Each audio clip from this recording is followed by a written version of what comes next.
ओम शांति। बात सन 1936 की है।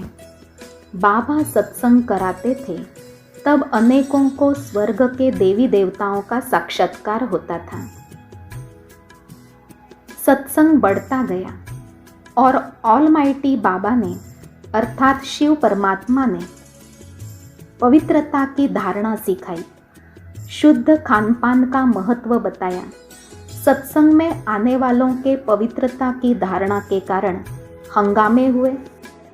तब बाबा ने 8 कन्याओं माताओं की कमेटी बनाकर अपनी सारी चल अचल संपत्ति उस कमेटी को अर्पित कर दी। उस कमेटी में मम्मा का नाम पहले नंबर में था।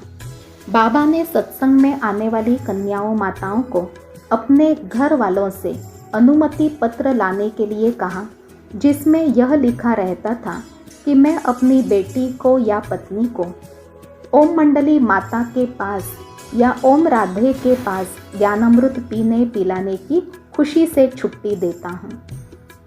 बाबा ने कराची में बड़े बड़े बंगले लेकर ओम निवास बनाया, जहाँ बाबा का बंगला अलग, माताएं अलग, कुमार अलग और कुमारियाँ अलग रहते थे। मम्मा पहले सत्संग सुनाकर घर चली जाती थी, कुछ खाती पीती नहीं थी। फिर बाबा ने कश्मीर से उन्हें पत्र लिखा कि तुम्हें वहाँ ही रहना है, ज्ञान अमृत पीना है और ज्ञान अमृत पिलाना है। मम्मा फिर कुमारियों के साथ रहती थी। अमृत वेले से लेकर सारी दिनचर्या मम्मा के हाथ में होती थी। मम्मा हर बात में बड़ी एक्यूरेट थी।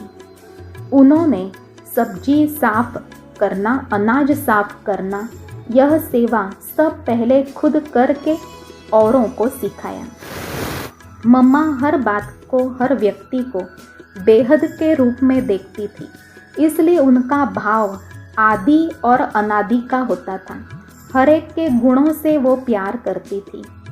दादी निर्मल शांता जी, जो ब्रह्मा बाबा की लौकिक बेटी रही, उन्होंने अपने अनुभवों में कहा कि मम्मा में प्यार और पालना देने की इतनी शक्ति थी कि वे सर्वप्रथम मम्मा को मम्मा पुकारने लगी। तत्पश्चात उन्हें सभी मम्मा कहने लगे। वे जिम्मेवारी निभाने में अपने को माता समझती थी। उन्होंने कभी माँ का पद स्वीकार नहीं किया, लेकिन माँ का कर्तव्य स्वीकार करती थी और पूर्ण रूप से उस कर्तव्य को निभाकर दिखाया। नौ की खान थी। दादी प्रकाशमणि जी, जो इस सृष्टि की महान विभूति रही, उन्होंने मम्मा की कई विशेषताएं सुनाई।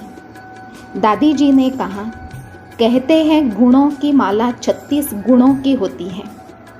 उन सब गुणों में मम्मा नंबर 1 थी। मम्मा की विशेषता सुनाते हुए दादी जी ने कहा, पहली बात, मम्मा अगाध स्मरण शक्ति की स्वामिनी थी। उन्होंने एक बार भी जीवन में नहीं कहा कि मैं यह भूल गई। हाँ, शायद आपने मेरे से कहा था, हाँ याद आया, ऐसे कभी नहीं कहा। इतनी उनकी स्मरण शक्ति तेज थी।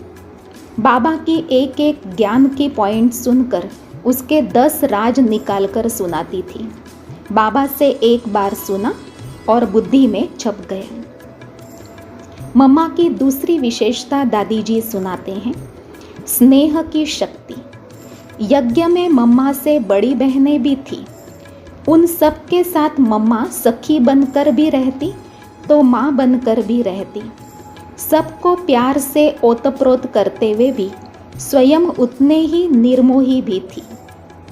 तीसरी विशेषता, वे अत्यंत दृढ़ शक्ति की संपन्नता की देवी थी। अगर वह किसी बात पर दृढ़ निश्चय कर ले तो उनको हिलाना किसी के वश का काम नहीं। जो बाबा ने कहा वह सभी से दृढ़ता से करवाना, ये मम्मा की विशेषता थी। उनके क्रियाकलाप से उनका निश्चय सबको दिखाई पड़ता था। अगली विशेषता, मम्मा बहुत अनासक्त थी। भोजन को प्रसाद के रूप में स्वीकार करती थी। प्रसाद पर कभी टीका टिप्पणी नहीं करती थी। मम्मा ने कभी ये नहीं कहा कि ये चीज़ अच्छी है या ये चीज़ अच्छी नहीं है। जो मिला, जितना मिला उतने में ही बहुत खुश, इतनी संतुष्टता की मूरत थी मम्मा। अगली विशेषता, मम्मा ने स्वमान का नशा बहुत धारण किया था, जो किसी में भी इतना स्वमान का नशा हो न सके। अपने पर पूरा विश्वास, बाबा पर पूरा विश्वास और बाबा के कार्य में पूरा विश्वास। बाबा ने कहा और मम्मा ने करना शुरू किया। अगली विशेषता, मम्मा बहुत कम बात करती थी। सारे यज्ञ में उस समय 450 भाई बहनें थे। मम्मा सबके साथ होते हुए भी अपने आप में अकेली रहती थी, अंतर्मुखी होती थी। कभी जोर से हंसती नहीं थी, सिर्फ मुस्कुराती थी। उनमें गुस्सा था ही नहीं। कर्म करते हुए भी ज्ञान के मनन चिंतन में मगन रहती थी।